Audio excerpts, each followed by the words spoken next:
ਗੁਰੂ ਸਾਹਿਬ ਨੇ ਕਿਰਪਾ ਕੀਤੀ ਹੈ। ਅੰਮ੍ਰਿਤ ਵੇਲੇ ਤੋਂ ਗੁਰੂ ਘਰ ਵਿੱਚ ਜੁੜ ਬੈਠ ਕੇ ਇਲਾਹੀ ਸ਼ਬਦ ਕੀਰਤਨ ਦੇ ਨਾਲ ਆਪਣੀਆਂ ਮਨੋਬਿਰਤੀਆਂ ਨੂੰ ਇਕਾਗਰਚਿਤ ਕੀਤਾ ਹੈ।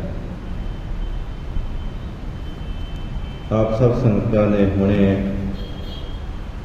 ਧੰਨ ਗੁਰੂ ਅਰਜਨ ਸਾਹਿਬ ਸੱਚੇ ਪਾਤਸ਼ਾਹ ਜੀ ਵੱਲੋਂ ਬਖਸ਼ਿਸ਼ ਕੀਤਾ ਹੋਇਆ ਹੁਕਮ ਸਰਵਣ ਕੀਤਾ ਹੈ। ਦੂਸਰਾ ਅੱਜ ਮਹਾਨ ਪੁਰਬ ਹੈ 8ਵੀਂ ਜੋਤ ਸ੍ਰੀ ਹਰਿਕ੍ਰਿਸ਼ਨ ਧਿਆਈ ਹੈ, ਜਿਸ ਡਿਠੇ ਸਭ ਦੁੱਖ ਜਾਏ। ਧੰਨ ਸ੍ਰੀ ਗੁਰੂ ਹਰਿਕ੍ਰਿਸ਼ਨ ਪਾਤਸ਼ਾਹ ਜੀ ਦਾ ਪ੍ਰਕਾਸ਼ ਪੁਰਬ ਬੜੀ ਸ਼ਰਧਾ ਭਾਵਨਾ ਦੇ ਨਾਲ ਸਾਰੀ ਸੰਗਤ ਬੜੇ ਅਦਬ ਸਤਿਕਾਰ ਦੇ ਨਾਲ ਮਨਾ ਰਹੀ ਹੈ। ਸਭ ਤੋਂ ਪਹਿਲਾਂ ਆਪ ਸਭ ਸੰਗਤਾਂ ਨੂੰ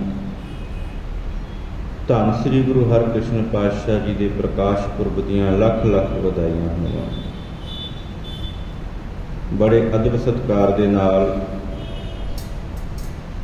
ਜਿੱਥੇ ਅੱਜ ਦੇ ਪਾਵਨ ਬਚਨ ਦੀ ਵਿਚਾਰ ਕਰਨੀ ਆ, ਉੱਥੇ ਧੰਨ ਗੁਰੂ ਹਰਿਕ੍ਰਿਸ਼ਨ ਪਾਤਸ਼ਾਹ ਜੀ ਦੇ ਪਾਵਨ ਜੀਵਨ ਵੱਲ ਝਾਕ ਪਾਵਾਂਗੇ। ਬੜੇ ਅਦਬ ਸਤਿਕਾਰ ਦੇ ਨਾਲ ਗੁਰੂ ਗੋਦ ਵਿੱਚ ਬੈਠ ਕੇ ਆਪਣੀਆਂ ਮਨੋਬਿਰਤੀਆਂ ਨੂੰ ਇਕਾਗਰਚਿਤ ਕਰਦੇ ਹੋਏ ਸਾਰੀ ਸੰਗਤ ਵਿਚਾਰ ਆਰੰਭ ਕਰਨ ਤੋਂ ਪਹਿਲਾਂ ਬੜੇ ਪਿਆਰ ਸਹਿਤ ਬੜੇ ਹੀ ਅਦਬ ਸਤਿਕਾਰ ਦੇ ਨਾਲ ਉਚਾਰਨ ਕਰੋ ਜੀ। ਸਤਿਨਾਮ ਸ੍ਰੀ ਵਾਹਿਗੁਰੂ ਸਾਹਿਬ ਜੀ। ਸਤਿਨਾਮ ਸ੍ਰੀ ਵਾਹਿਗੁਰੂ ਸਾਹਿਬ ਜੀ। ਸ੍ਰੀ ਹਰਿਕ੍ਰਿਸ਼ਨ ਧਿਆਈਆ ਜਿਸ ਡਿਠੇ ਸਭ ਦੁੱਖ ਜਾਏ। ਜਦੋਂ ਵੀ ਅਸੀਂ ਅਰਦਾਸ ਕਰਦੇ ਹਾਂ, ਚਾਹੇ ਉਹ ਗੁਰੂ ਘਰ ਵਿੱਚ ਹੈ ਚਾਹੇ ਘਰ ਵਿੱਚ, ਤੇ ਸਭ ਤੋਂ ਪਹਿਲਾਂ ਆਰੰਭਤਾ ਵਿੱਚ ਇਹ ਪਦਾ ਆਉਂਦਾ ਹੈ ਜੋ ਸਾਹਿਬੇ ਕਮਾਲ ਧੰਨ ਗੁਰੂ ਗੋਬਿੰਦ ਸਿੰਘ ਪਾਤਸ਼ਾਹ ਜੀ ਦੁਆਰਾ ਉਚਾਰਨ ਕੀਤਾ ਹੋਇਆ। 9 ਪਾਤਸ਼ਾਹੀਆਂ ਦੇ ਪ੍ਰਥਾਏ ਗੁਰੂ ਨਾਨਕ ਸਾਹਿਬ ਸੱਚੇ ਪਾਤਸ਼ਾਹ ਜੀ ਤੋਂ ਲੈ ਕੇ ਧੰਨ ਗੁਰੂ ਤੇਗ ਬਹਾਦਰ ਸਾਹਿਬ ਸੱਚੇ ਪਾਤਸ਼ਾਹ ਜੀ ਤੱਕ ਅਸੀਂ ਜਦੋਂ ਵੀ ਪੜ੍ਹਦੇ ਹਾਂ ਤਾਂ ਅਖੀਰ ਤੇਗ ਬਹਾਦਰ ਸਿਮਰਿਆ ਘਰ ਨੌ ਨਿਧ ਆਵੈ ਧਾਏ ਸਭ ਥਾਈ ਹੋਏ ਸਹਾਏ। ਇੱਥੋਂ ਤੱਕ ਜਿਹੜਾ ਹੈ ਇਹ ਬਚਨ ਧੰਨ ਗੁਰੂ ਗੋਬਿੰਦ ਸਿੰਘ ਪਾਤਸ਼ਾਹ ਜੀ ਦਾ। ਅਗਲਾ ਜਿਹੜਾ ਬਚਨ ਹੈ ਜੋ ਬੰਦ ਦੇ ਅੰਦਰ ਜੁੜਿਆ ਹੋਇਆ ਹੈ, 10ਵੇਂ ਪਾਤਸ਼ਾਹ ਸ੍ਰੀ ਗੁਰੂ ਗੋਬਿੰਦ ਸਿੰਘ ਜੀ ਸਭ ਥਾਈ ਹੋਏ ਸਹਾਏ। 10 ਪਾਤਸ਼ਾਹੀਆਂ ਦੀ ਜੋਤ ਧੰਨ ਸ੍ਰੀ ਗੁਰੂ ਗ੍ਰੰਥ ਸਾਹਿਬ ਜੀ ਦੇ ਪਾਠ ਦੀਦਾਰ ਦਾ ਧਿਆਨ ਧਰ ਕੇ ਬੋਲੋ ਜੀ ਵਾਹਿਗੁਰੂ। ਇਹ ਸਿੱਖ ਪੰਥ ਵੱਲੋਂ ਜਿਹੜਾ ਵਾ ਇਸ ਅਰਦਾਸ ਵਿੱਚ ਸ਼ਾਮਿਲ ਕੀਤਾ ਗਿਆ। ਮੇਰੇ ਪਾਤਸ਼ਾਹ ਜੀ ਨੇ ਜਿੱਥੇ ਆਰੰਭਤਾ ਵਿੱਚ ਗੁਰੂ ਨਾਨਕ ਸਾਹਿਬ ਸੱਚੇ ਪਾਤਸ਼ਾਹ ਜੀ ਨੂੰ ਵੰਦਨਾ ਕੀਤੀ, ਫਿਰ ਧੰਨ ਗੁਰੂ ਅੰਗਦ ਪਾਤਸ਼ਾਹ ਜੀ ਨੂੰ ਨਮਸਕਾਰ ਕੀਤੀ ਹੈ, ਧੰਨ ਗੁਰੂ ਅਮਰਦਾਸ ਪਾਤਸ਼ਾਹ ਜੀ ਨੂੰ ਨਮਸਕਾਰ ਕੀਤੀ ਹੈ, ਗੁਰੂ ਰਾਮਦਾਸ ਸਾਹਿਬ ਸੱਚੇ ਪਾਤਸ਼ਾਹ ਜੀ, ਧੰਨ ਗੁਰੂ ਅਰਜਨ ਪਾਤਸ਼ਾਹ ਜੀ, ਧੰਨ ਗੁਰੂ ਹਰਗੋਬਿੰਦ ਪਾਤਸ਼ਾਹ ਜੀ, ਤੇ ਫਿਰ ਧੰਨ ਗੁਰੂ ਹਰ ਰਾਏ ਸਾਹਿਬ ਜੀ। ਉਸ ਤੋਂ ਬਾਅਦ ਜਿਹੜਾ ਪਦਾ ਉਚਾਰਨ ਕੀਤਾ, ਸ੍ਰੀ ਹਰਿਕ੍ਰਿਸ਼ਨ ਧਿਆਈਆ ਜਿਸ ਡਿਠੇ ਸਭ ਦੁੱਖ ਜਾਏ। ਕਿਉਂ ਮੇਰੇ ਪਾਤਸ਼ਾਹ 10ਵੇਂ ਪਾਤਸ਼ਾਹ ਜੀ ਨੇ ਉਚਾਰਨ ਕੀਤਾ ਕਿ ਗੁਰੂ ਹਰਿਕ੍ਰਿਸ਼ਨ ਪਾਤਸ਼ਾਹ ਜੀ ਦੇ ਦਰਸ਼ਨ ਕੀਤੇ, ਉਹਨਾਂ ਨੂੰ ਤੱਕਿਆ ਸਾਰੇ ਦੇ ਸਾਰੇ ਜਿਹੜੇ ਦੁੱਖ ਨੇ ਉਹ ਦੂਰ ਹੋ ਜਾਂਦੇ ਨੇ। ਉਹਨਾਂ ਦਾ ਜੋ ਜੀਵਨ ਹੈ ਧੰਨ ਗੁਰੂ ਹਰਿਕ੍ਰਿਸ਼ਨ ਪਾਤਸ਼ਾਹ ਜੀ ਦਾ, ਕੋਈ ਜ਼ਿਆਦਾ ਲੰਬੇਰੀ ਉਮਰ ਨਹੀਂ। ਜਦੋਂ ਅਸੀਂ ਨਿਗਾਹ ਮਾਰਦੇ ਹਾਂ ਨਾ ਧੰਨ ਗੁਰੂ ਹਰਿਕ੍ਰਿਸ਼ਨ ਪਾਤਸ਼ਾਹ ਜੀ ਦੇ ਜੀਵਨ ਵੱਲ, ਤੇ ਬੜੀ ਛੋਟੀ ਜਿਹੀ ਉਮਰ ਹੈ। 1656 ਈਸਵੀ ਨੂੰ ਪ੍ਰਕਾਸ਼ ਹੋਇਆ ਮੇਰੇ ਪਾਤਸ਼ਾਹ ਜੀ ਦਾ, ਤੇ ਜਦੋਂ 5 ਸਾਲ ਦੀ ਉਮਰ ਹੋਈ ਉਦੋਂ मेरे पातशाह जी नूं गुरता गद्दी मिल गई 1661 विच। बचपन गुरु पिता दे कोल, धन गुरु हर राय साहब जी दे कोल बतीत होया, कीरतपुर की धरती के उत्ते, जिथे अज भी असीं दर्शन कर जाते हैं। बचपन विच ही मां ने गोद विच लाड़ लड़ाए ते नाल गुरभगती दृढ़ करवाई। गुरसिखां तो मेरे पातशाह जी धन गुरु हरकृष्ण पातशाह जी जीवन जाच सिखते रहे। भाई मनी सिंह जी महान विद्वान वर्गे, बाबा बुढ़ा जी की अंश बंश विचों होर महान गुरसिखां की जीवन जाच तो धन गुरु हरकृष्ण पातशाह जी ने जीवन जाच सीखी। समा नवेरा नहीं, जदों जीवन जाच सीखण तो बाद मेरे पातशाह जी एक दिन धन गुरु हर राय साहब जी बैठे ने। संगतां ने सवाल किया, पातशाह जी अगलेरे गुरु कौन होणगे? साडे मन की आशा है सानू पता चले, क्योंकि समा नेड़े आउंदा जा रहा सी। ते गुरु पातशाह जी ने धन गुरु हर राय साहब जी ने संगतां नूं बुला के जद बाबा राम राय जी ते नाल धन गुरु हरकृष्ण पातशाह जी मंजी ते बैठ के वाहिगुरू का सिमरन कर रहे हैं, निरंकार की याद में जुड़े ने, ते एक सूई दी उन्होंने सिख संगतां कि जाओ इस सूई नूं दोनों के पावियां विच खुबो के आओ। ते कदे सूई जिहड़ी है वो लक्कड़ के पावियां विच खुबदी नहीं, बड़ा मुश्किल काम है।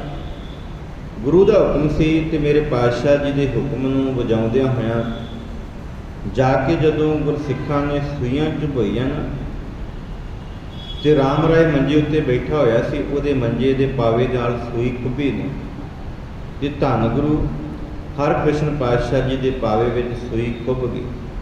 ऐं खुबी जिस तरह किसी ने मास दे विच परो दित्ती होवे, पता ही नहीं चलिया होवे। संगतां ने आण के पातशाह जी के अगे बेनती की, पातशाह जी ये की कौतक है? तो धन गुरु हर राय साहब जी ने आख्या सी, सिख संगतों तुसी सवाल किया सी इस पदवी ते कौन बैठेगा, ते इस पदवी ते इस गद्दी ते बैठण वाला निमरता का पुंज होना चाहिए, जिन्हों तत्तियां तवियां का सेक न लगे। इस गद्दी ते बैठण वाला दृढ़ इरादे वाला होना चाहिए, जिहदा इरादा कदे टुटे ना। ते धन गुरु हरकृष्ण पातशाह जी जिहड़ा ये बाल है ना, ये दृढ़ इरादे दे नाल बैठ के भगती करदा पिया, ते इन्नी निमरता दे नाल इन्ने प्यार दे विच खुब गया कि हुण जिस मंजे उत्ते बैठा होया उस मंजे उत्ते भी उस भगती का प्रभाव पै गया। यह है भगती।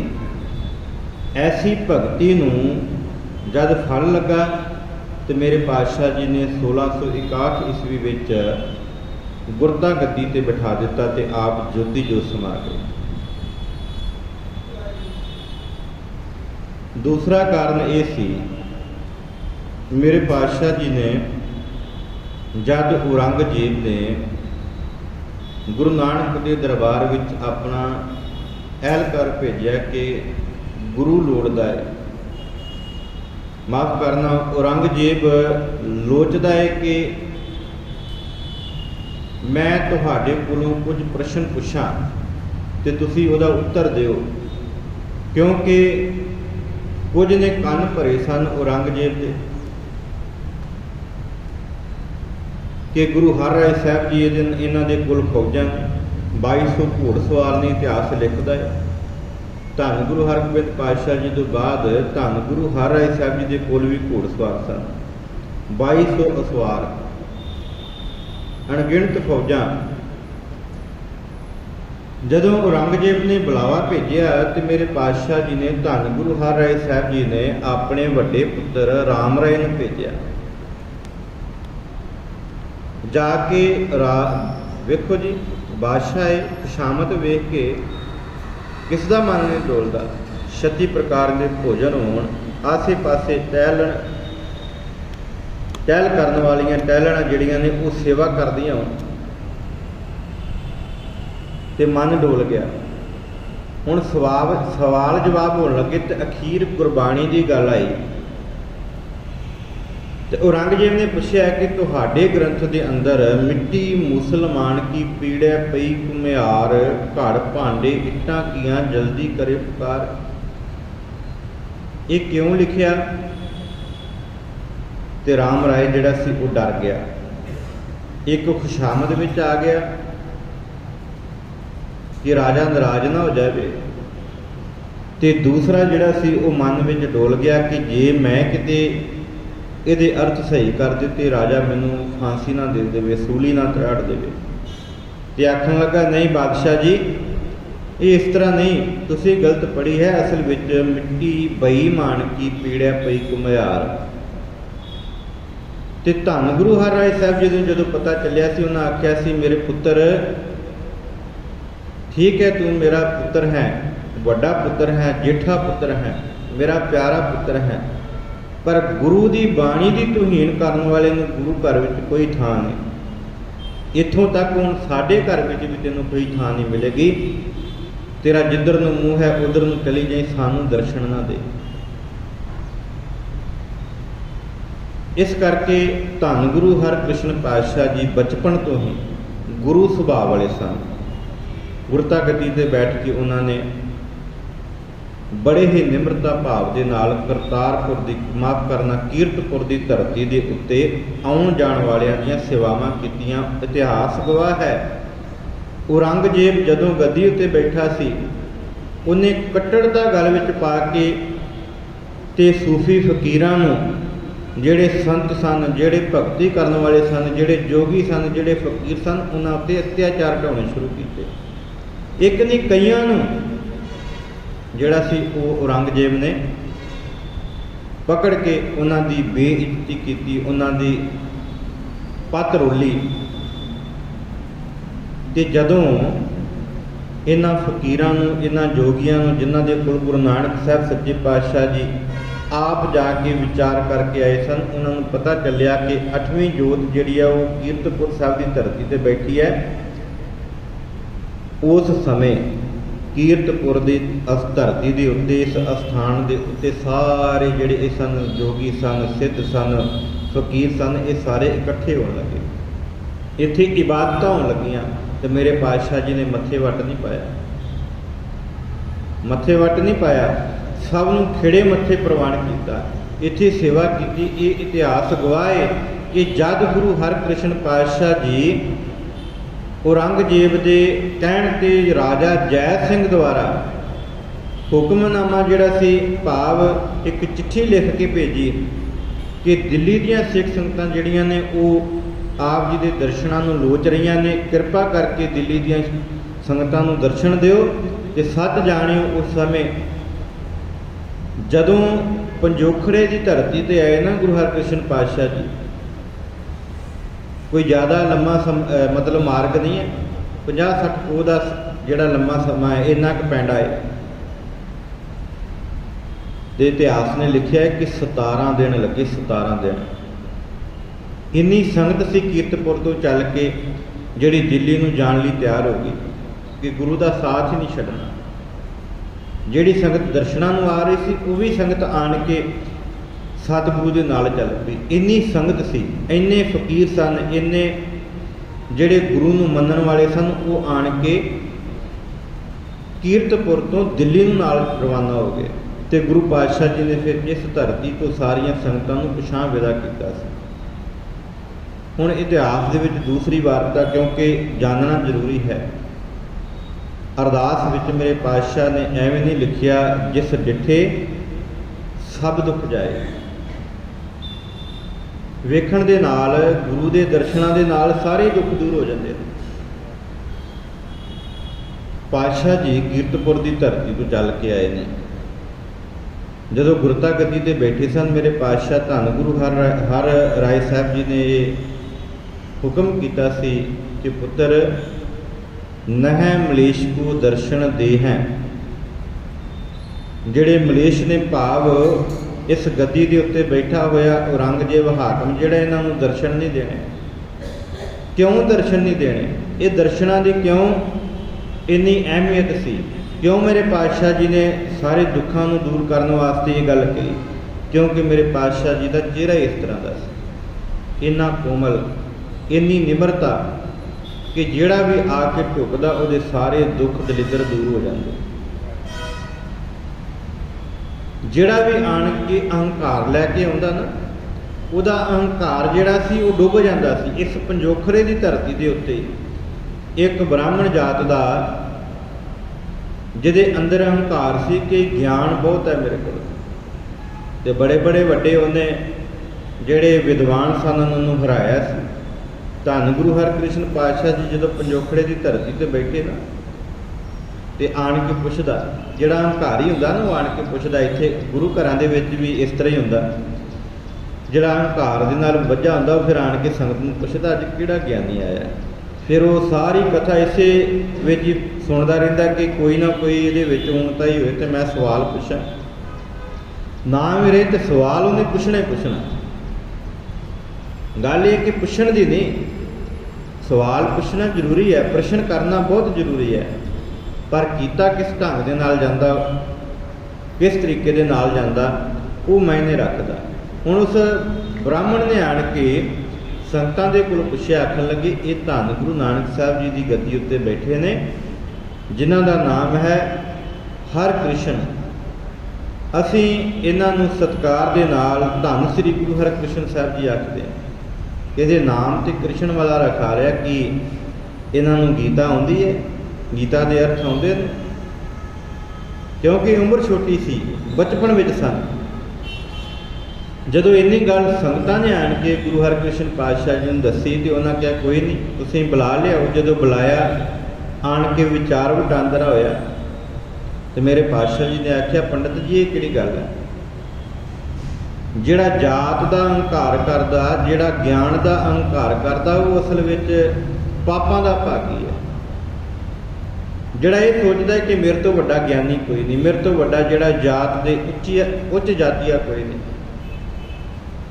ਠੀਕ ਹੈ, ਜੇ ਤੁਹਾਡੇ ਮਨ ਵਿੱਚ ਇਹ ਵਿਚਾਰ ਆਏ ਗਿਆ ਤੇ ਕੋਈ ਨਹੀਂ। ਤੁਹਾਡੇ ਨਗਰ ਵਿੱਚ ਕੋਈ ਵੀ ਜਿਹਨੂੰ ਕੋਈ ਗਿਆਨ ਨਹੀਂ, ਉਹਨੂੰ ਲੈ ਕੇ ਆਓ। ਤੇ ਚਤਰਾਈ ਦੇ ਨਾਲ ਫਿਰ ਨਗਰ ਦੇ ਵਿੱਚੋਂ ਇੱਕ ਗੂੰਗੇ ਨੂੰ ਲੈ ਕੇ ਆਇਆ। ਇਤਿਹਾਸਕਾਰਾਂ ਲਿਖਿਆ, ਇੱਕ ਗੂੰਗਾ ਜਿਹੜਾ ਬੋਲ ਨਹੀਂ ਸੀ ਸਕਦਾ, ਜਿਹਦਾ ਇਤਿਹਾਸ ਦੇ ਵਿੱਚ ਛੱਜੂ ਝੀਰ ਦੇ ਨਾਮ ਦੇ ਨਾਲ ਜਿਹੜਾ ਵਾ ਨਾਮ ਪ੍ਰਸਿੱਧ ਹੋਇਆ। ਲਿਆ ਕੇ ਬਿਠਾ ਦਿੱਤਾ। ਮੇਰੇ ਪਾਤਸ਼ਾਹ ਜੀ ਨੇ ਨਜ਼ਰੇ ਕਰਮ ਕੀਤੀ, ਰਹਿਮਤ ਕੀਤੀ, ਨਿਗਾਹ ਪਾਈ ਤੇ ਆਖਿਆ, ਛੱਜੂ ਚੱਲ ਉਚਾਰਨ ਕਰ। ਅਜੇ ਬੋਲਣੀ ਲੱਗੇ ਸਨ ਤੇ ਉਸ ਪੰਡਤ ਨੇ ਕੁਝ ਸਵਾਲ ਰੱਖੇ। ਇਤਿਹਾਸ ਵਿੱਚ ਜ਼ਿਕਰ ਹੈ ਕਿ 12 ਸਵਾਲ ਰੱਖੇ ਤੇ ਛੱਜੂ ਝੀਰ ਨੇ, ਇਸ ਗੁਰੂ ਦੇ ਸਿੱਖ ਨੇ 24 ਉੱਤਰ ਦਿੱਤੇ, ਭਾਵ ਡਬਲ। ਜਿੰਨੇ ਸਵਾਲ ਕਰਦਾ ਉਹ ਤੋਂ ਦੂਣੇ ਉੱਤਰ ਦੇ ਗਏ। ਇਸ ਬ੍ਰਾਹਮਣ ਦਾ ਇੱਥੇ ਅਹੰਕਾਰ ਤੋੜ ਕੇ ਮੇਰੇ ਪਾਤਸ਼ਾਹ ਜੀ ਅੱਗੇ ਚੱਲੇ ਨੇ। ਬੜੇ ਵਿਦਵਾਨ ਸਨ ਤੇ ਬੜੀ ਨਿਮਰਤਾ ਵਾਲੇ। ਮੇਰੇ ਵਰਗਾ ਹੋਏ, ਕਥਾ ਕਰਦਾ ਹੋਵੇ ਤੇ ਕਿਸੇ ਨੇ ਸਵਾਲ ਪੁੱਛ ਲਿਆ, ਚਾਰ ਕੁ ਪਹਿਲਾਂ ਅਹੰਕਾਰ ਭਰੀਆਂ ਗੱਲਾਂ ਕਰਨੀਆਂ ਕਿ ਭਾਈ ਮੈਨੂੰ ਬੜਾ ਗਿਆਨ। ਪਰ ਗੁਰੂ ਨੇ ਬੜੀ ਨਿਮਰਤਾ ਵਿਖਾਈ। ਦਿੱਲੀ ਦੀ ਧਰਤੀ ਤੇ ਜਾ ਕੇ ਪਹੁੰਚਣਾ ਕੀਤਾ ਤੇ ਉੱਥੇ ਜਾ ਕੇ ਫਿਰ ਇੱਕ ਗੱਲ ਆਖੀ ਰਾਜਾ ਜੈ ਸਿੰਘ ਨੇ ਕਿ ਰਾਜਾ ਜੈ ਸਿੰਘ, ਤੇਰੇ ਮਨਸੂਬੇ ਬੜੇ ਖਰਾਬ ਹੈ। ਤੇਰੇ ਮਨ ਵਿੱਚ ਕੁਝ ਹੋਰ ਹੈ ਤੇ ਮੁੱਖ ਵਿੱਚ ਕੁਝ ਹੋਰ ਹੈ। ਤੇ ਗੁਰੂ ਸਾਹਿਬ ਦਾ ਹੁਕਮ ਹੈ ਕਿ ਜਿਨ ਮਨ ਹੋਰ ਮੁੱਖ ਹੋਰ ਸੇ ਕਾਂਡੇ ਕੱਚੇ ਆ। ਜਿਹਦੇ ਮਨ ਵਿੱਚ ਕੁਝ ਹੋਵੇ ਤੇ ਮੁੱਖ ਵਿੱਚ ਕੁਝ ਹੋਰ ਹੋਵੇ ਨਾ, ਉਹ ਸੰਸਾਰ ਦੇ ਉੱਤੇ ਕੱਚੇ ਨੇ। ਇਤਿਹਾਸ ਦੇ ਵਿੱਚੋਂ ਵੇਖੀਏ ਤੇ ਰਾਜਾ ਜੈ ਸਿੰਘ, ਜਿਹਦਾ ਇਤਿਹਾਸ ਵਿੱਚ ਰਾਜਾ ਮਿਰਜ਼ਾ ਜੈ ਸਿੰਘ, ਨਾਂ ਦੇ ਨਾਲ ਜਿਹੜਾ, ਕਿਉਂਕਿ ਤਿੰਨ ਰਾਜੇ ਮਿਲਦੇ ਨੇ, ਤਿੰਨ ਨਾਮ ਮਿਲਦੇ ਨੇ ਰਾਜਾ ਜੈ ਸਿੰਘ ਦੇ। ਇੱਕ ਇਹਨਾਂ ਤੋਂ ਪਹਿਲਾਂ ਹੋਇਆ, ਇੱਕ ਬਾਅਦ ਵਿੱਚ ਹੋਇਆ। ਖੈਰ ਅਸੀਂ ਉਧਰ ਨਾ ਜਾਈਏ, ਸਮਾਂ ਬਹੁਤ ਸੀਮਤ ਹੈ। ਇਹ ਔਰੰਗਜ਼ੇਬ ਦਾ ਬੜਾ ਪ੍ਰੇਮੀ ਸੀ, ਬੜਾ ਨਿਕਟਵਰਤੀ, ਤੇ ਬੜੇ ਇਹਨੇ ਪਾਪ ਕੀਤੇ।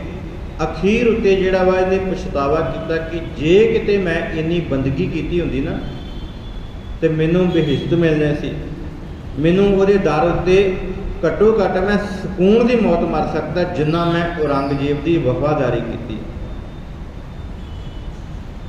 ਹੁਣ ਗੁਰੂ ਹਰਕ੍ਰਿਸ਼ਨ ਪਾਤਸ਼ਾਹ ਜੀ ਨੇ ਇੱਕ ਖਤ ਲਿਖ ਕੇ ਭੇਜਿਆ, ਆਖਿਆ ਰਾਜਾ ਜੈ ਸਿੰਘ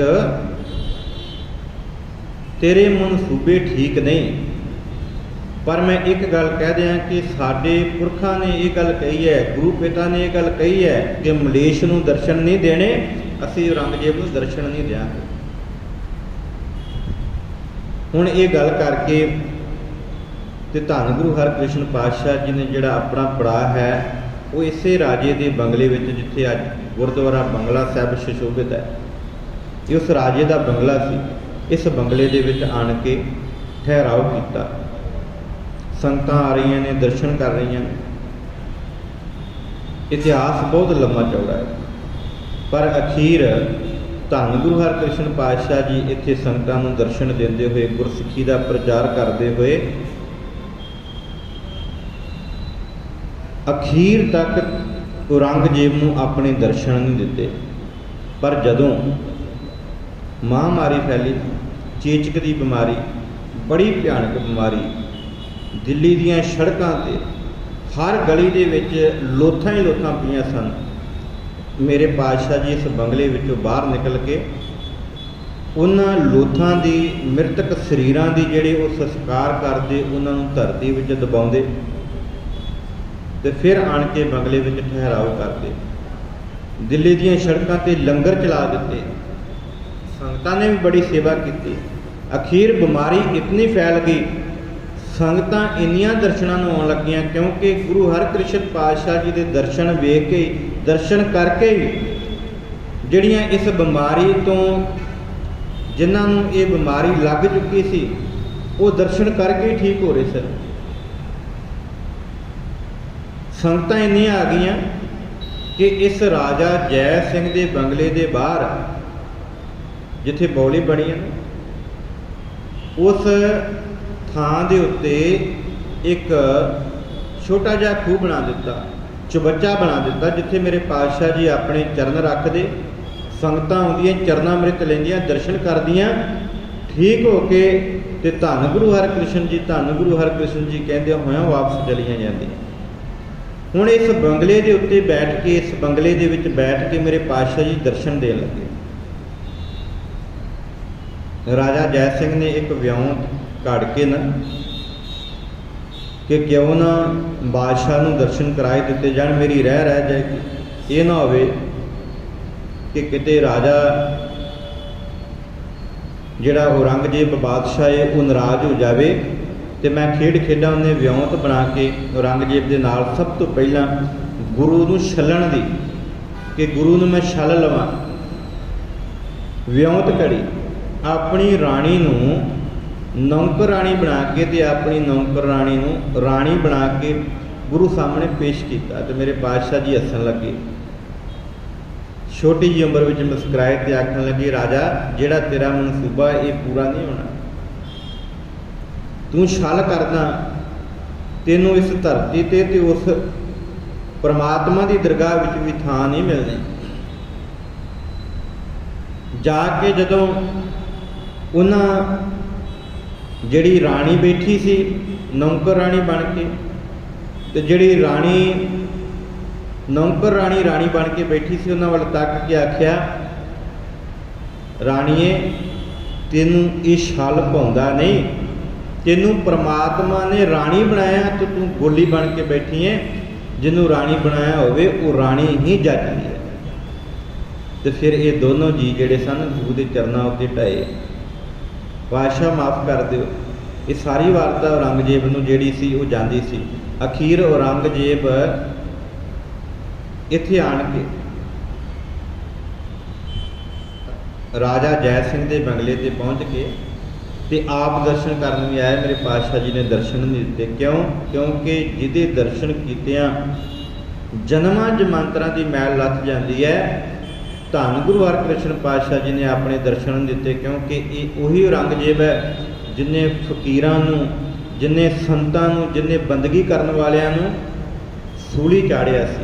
ये उही औरंगजेब है आने वाले समय जिसने धन गुरु तेग बहादुर साहब सच्चे पातशाह जी ने शहीद करवाना।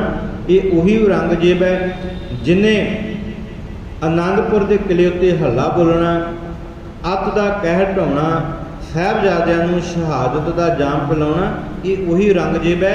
तो गुरु पातशाह जी का हुक्म सी कि इसनूं दर्शन नहीं देने, क्योंकि जिहदे दर्शन कीतियां सारे दुख लथ जाते हैं, इस पापी के सारे दुख नष्ट हो जाएंगे। इस करके मेरे पातशाह जी ने औरंगजेब नूं दर्शन नहीं दिते। ते अज दा पावन बचन भी यही है, श्लोक दया करन दुख हरण। जिहड़ा दया करदा है ना, सतगुरु वाहिगुरु धन गुरु अर्जन पातशाह जी का ये पावन बचन है। धन गुरु अर्जन पातशाह जी का ते गुरु अर्जन साहब सच्चे पातशाह जी इस श्लोक में बख्शिश कर रहे हैं कि दया करन वाला ते दुखों का नाश करन वाला ये भाई उच्चरण नाम कीर्तन है। अजिहे वाहिगुरु का, अजिहे सतगुरु का जिहड़ा वा वो सदा सिमरन करते रहना चाहिए, क्योंकि दयाल पुरख भगवान है, नानक लिप्त ना माया। वो जदों दया कर दिंदा ना, फिर मनुख माया दे विच, जिस माया दे विच राजा जय सिंह सी ना, लोभ विच माया ने ग्रसिया होया सी कि औरंगजेब की खुशामद करा, मैनू पदवियां मिलणगियां। वो सब कुछ जिहड़ा वा वो माया की पोह जिहड़ी है वो खत्म हो जाती है। माया की जिहड़ी पाह चढ़ती है ना, वो खत्म हो जाती है। फिर वो मनुख माया दे विच लिप्त नहीं हुंदा। नानक लिप्त ना माया, फिर उन्होंने माया ठग नहीं सकती। भाहे बुलंदड़ी बुझ गई रखंदड़ू प्रभाव। जिहड़ी तृष्णा की आग है ना, वो फिर खत्म हो जाती है।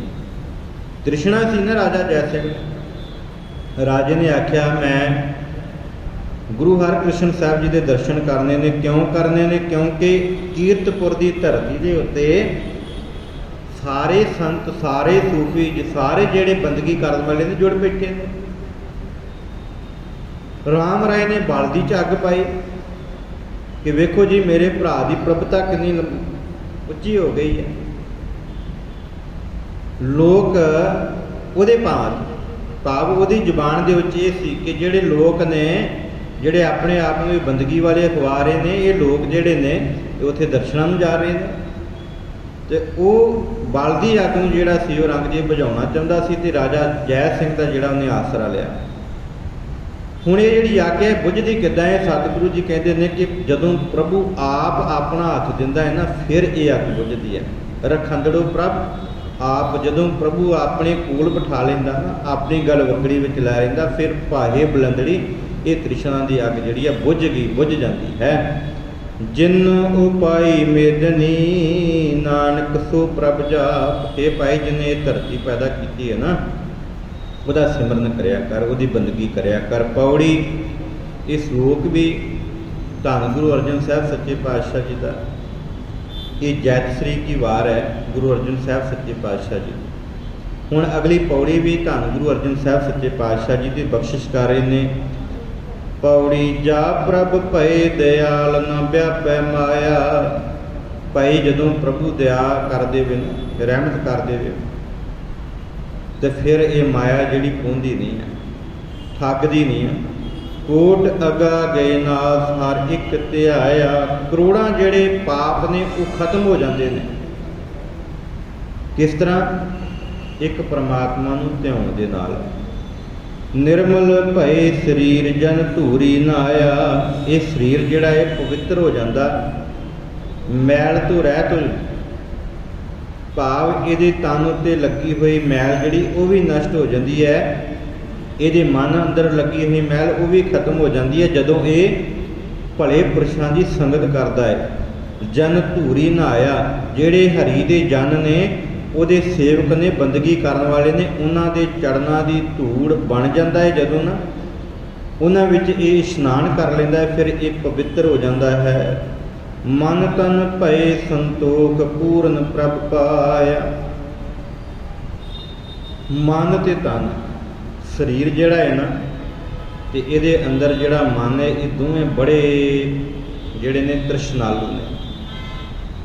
ਤਨ ਉੱਤੇ ਸੁਗੰਧੀਆਂ ਲਾਉਂਦਾ ਹੈ ਮਨ ਲੋਚਦਾ ਹੈ ਮੇਰੇ ਤਨ ਤੇ ਸੁਗੰਧੀ ਹੋਵੇ, ਮੇਰਾ ਤਨ ਸਾਫ਼ ਹੋਵੇ, ਮੇਰੇ ਤਨ ਤੇ ਸੋਹਣੇ ਵਸਤਰ ਹੋਣ। ਇਹ ਸਾਰਾ ਕੁਝ ਜਿਹੜਾ ਇਹ ਲੋਚਦਾ ਹੈ। ਪਰ ਸੰਤੋਖ ਭਾਵ ਸਬਰ ਕਦੋਂ ਆਉਂਦਾ ਹੈ?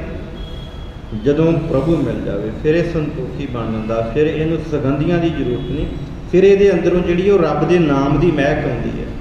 ਫਿਰ ਜਦੋਂ ਉਹ ਵੀ ਕਿਸੇ ਲਾਗੇ ਬੈਠਦਾ ਹੈ, ਕਰਦਾ ਹੈ ਸਤਿਨਾਮ ਸ੍ਰੀ ਵਾਹਿਗੁਰੂ, ਤੇ ਸੰਗਤ ਆਣ ਕੇ ਜੁੜ ਬੈਠਦੀ ਹੈ, ਭਲਾ ਪੁਰਸ਼ ਹੈ, ਰੱਬ ਦੀ ਬੰਦਗੀ ਕਰ ਰਿਹਾ। ਅਸੀਂ ਬਹਿ ਕੇ 2 ਘੜੀਆਂ ਵਾਹਿਗੁਰੂ ਦਾ ਸਿਮਰਨ ਕਰ ਲਈਏ, ਫਿਰ ਉਹ ਸੰਤੋਖ ਆ ਜਾਂਦਾ ਹੈ। ਤੇ ਅਖੀਰ ਉੱਤੇ ਸਤਿਗੁਰੂ ਜੀ ਬਖਸ਼ਿਸ਼ ਕਰਦੇ ਨੇ, ਤਰੇ ਕੁਟੰਬ ਸੰਗ ਲੋਭ ਕੁੱਲ ਸਬਾਇਆ। ਸਾਡੇ ਵਰਗੇ ਕੀ ਕਰਦੇ ਨੇ? ਸਰਾਧ ਕਰਾਉਂਦੇ ਨੇ। ਸਾਡੇ ਜਿਹੜੇ ਵੱਡੇ ਪੁਰਖ ਨੇ ਉਹਦੇ ਦਰ ਤੇ ਪ੍ਰਵਾਨ ਹੋ ਜਾਣ, ਉਹਦੇ ਨਾਂ ਦੇ ਜਿਹੜੀਆਂ ਨੇ ਪਕਵਾਨ ਪੱਕਦੇ ਨੇ, 36 ਪ੍ਰਕਾਰ ਦੇ ਕੁਝ ਭੋਜਨ ਪਕਾਏ ਜਾਂਦੇ ਨੇ। ਗੁਰੂ ਸਾਹਿਬ ਕਹਿੰਦੇ ਇਹ ਸਾਰਾ ਕੁਝ ਕਰਨ ਦੀ ਜ਼ਰੂਰਤ ਨਹੀਂ, ਤੂੰ ਬੰਦਗੀ ਕਰ, ਵਾਹਿਗੁਰੂ ਦਾ ਸਿਮਰਨ ਕਰ, ਭਲੇ ਪੁਰਸ਼ਾਂ ਦੀ ਸੰਗਤ ਕਰ। ਤੂੰ ਹੀ ਨਹੀਂ, ਤੇਰਾ ਜਿੰਨਾ ਵੀ ਪਰਿਵਾਰ ਹੈ, ਤਰੇ ਕੁਟੰਬ ਸੰਗ ਲੋਕ, ਜਿੰਨੇ ਵੀ ਤੇਰੇ ਸਾਥੀ ਨੇ, ਤੇਰੇ ਸੰਗੀ ਨੇ, ਕੁਟੰਬ ਤੇਰਾ ਪਰਿਵਾਰ, ਜਿੰਨਾ ਵੀ ਤੇਰਾ ਪਰਿਵਾਰ ਹੈ, ਸਾਰੇ ਦੇ ਸਾਰੇ ਜਿਹੜੇ ਨੇ ਉਹ ਤਰ ਜਾਣਗੇ।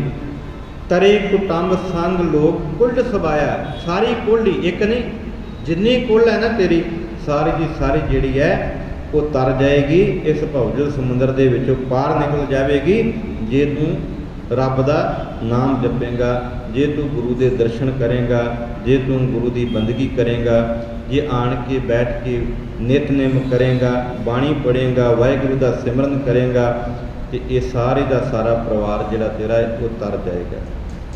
ਇਹ ਧੰਨ ਗੁਰੂ ਅਰਜਨ ਸਾਹਿਬ ਸੱਚੇ ਪਾਤਸ਼ਾਹ ਜੀ ਦੇ ਬੋਲ ਹਨ। ਤੇ ਸਾਰਿਆਂ ਤੇ ਸਤਿਗੁਰੂ ਰਹਿਮਤ ਕਰੇ।